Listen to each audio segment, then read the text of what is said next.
खुलुमबाय लोगोफोर, नोंथांमोनखौ फिन खनसेबाव आंनि सेकेन्ड चेनेलाव बरायहरनाय थाबाय। दिनै आं नोंथांमोननो गभर्नमेन्टनि मोननैसो स्किम लानानै फैलायबाय। अन्नानै नोंथांमोना भिडिअखौ जोबजासिम नायलां आरो सोरबाफोर चेनेलाव गोदानै फैदोंब्ला, आंनि चेनेलाव गोदानै फैफ्लांदोंब्ला अन्नानै आंनि चेनेलखौ साबस्क्राइब खालामनानै हो, लोगोसे लाइक आरो शेयार खालामनानै होदो लोगोफोर। सिगांनि जि चेनेलखौ नोंथांमोना जेरैबायदि अनसायदोंमोन, नैबे सेकेन्ड चेनेलखौबो जाहाथे नोंथांमोना अनसायलांगोन आं बेखौ मिजिंथिखाबाय दे लोगोफोर।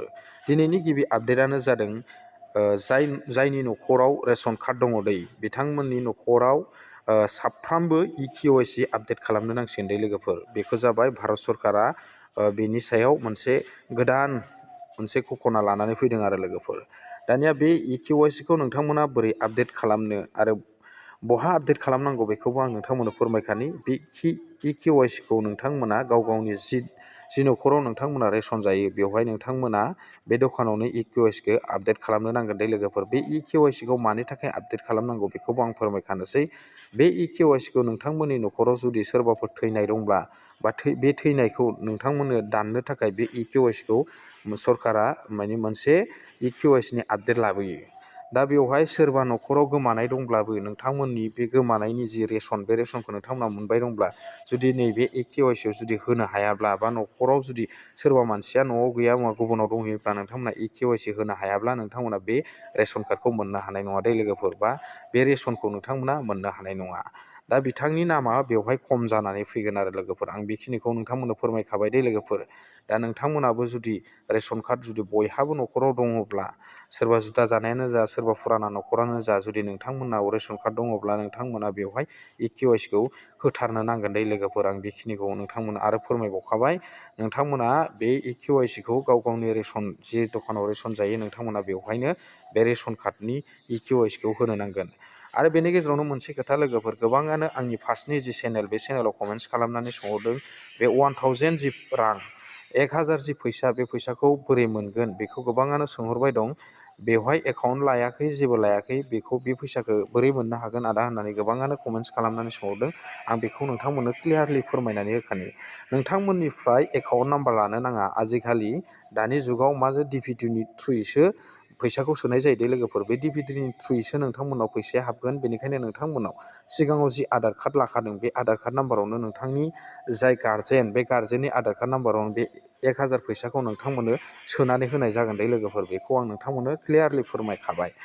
गोबाङानो गोसोआव डाउट दंमोन, एकाउन्ट बुकबो लायाखै, जेबो लायाखै, माबोरै 1000 फैसाखौ जों बेनिफिट्सखौ मोननो हागोन बेखौ सानबाय दंमोन आरो। बेखौ आं फोरमायखाबाय। नोंथांमोननि आधार कार्ड नाम्बारावनो बे बे रांखौ नोंथांमोननो 1000 रांखौ सोनानै हरनाय जागोन आरो लोगोफोर। दा दिनैनि जि रेशन कार्डनि आपडेट, बेखिनियानोमोन लोगोफोर। दानिया नेक्स्ट आपडेटनि सायाव सावरायनोसैलाय लोगोफोर। नेक्स्ट आपडेटआनो जादों अरुण'दयनि 3.0।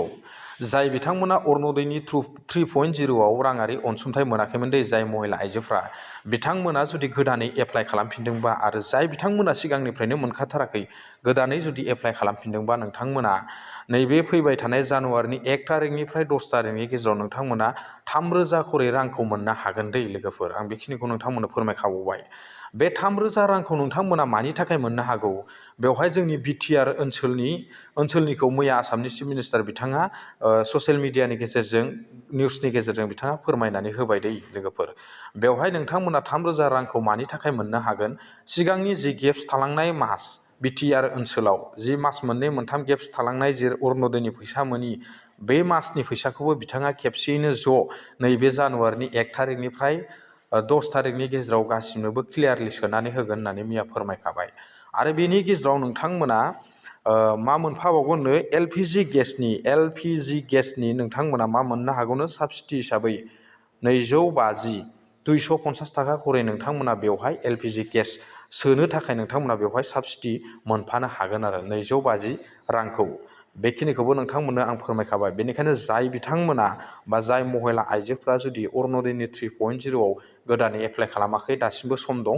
थाबैनो नोंथांमोना गाव गावनि डिस्ट्रिक्टनि जि अफिस दं, बेवहाय थांनानैबो नोंथांमोना बेवहाय एप्लाइखौ खालामनानै लाहैनो हागोन। आरो लोगोसे ब्लक अफिसावबो नोंथांमोना थांनानै बेखौ एप्लाइ खालामनानै लाहैनो हागोन। आरो नोंथांमोननि जे ग्राम पन्सायत एबा PCTC लेभेलाव थांनानैबो नोंथांमोना बे नोंथांमोननि जि अरुण'दय 3.0 बे 3.0खौ अनलाइन एप्लाइ खालामनानै लाहैनो हागोन दे लोगोफोर। आं बेखिनिखौ नोंथांमोननो फोरमायखाबाय। सरि, अनलाइन नङा, एप्लाइ खालामनानै लाहैनो हागोन लोगोफोर नोंथांमोना। बेवहाय नोंथांमोना नांगौखिनि डकुमेन्ट्सखौ जमा हैब्लानो जाबाय, अब्लानो नोंथांमोना नैबे 3.0आव माने रां मोननाया सुरु जागोन आरो नै जानुवारि 1 थारिखनिफ्राय 10 थारिखनि गेजेराव गासिबो बिटिआरआव जेसेबां महिला आइजोफोर दं बिथांमोना खेबसेयैनो 3,000 बिथांमोना खेबसेयैनो मा मोनगोननो 3,000 खेबसेयैनो मोननो हागोन दै लोगोफोर। नोंथांमोना आं बेखिनिखौ फोरमायखाबाय। दिनैनि आपडेटआ बेखिनियानोसै। गोजोन्थों लोगोफोर। Thank you. नेक्स्ट आपडेटआव लोगो मोनफिनगोन। आरो नोंथांमोनखौ आं खनसेबाव खावलायनो लुगैयो जाहाथे नोंथांमोना आंनि चेनेलखौ बयबो शेयार खालामनानै होयो। सिगांनि जे फार्स्ट चेनेल, बे फार्स्ट चेनेल बायदि नोंथांमोना आंखौ गोजौ थाखोसिम दावखोलांनो हायो, लांहोनो हायो, बेखिनिखौ आं नोंथांमोनखौ खावलायखाबाय। गोजोन्थों। Thank you. नेक्स्ट भिडिअ लोगो मोनगोन। बाय बाय।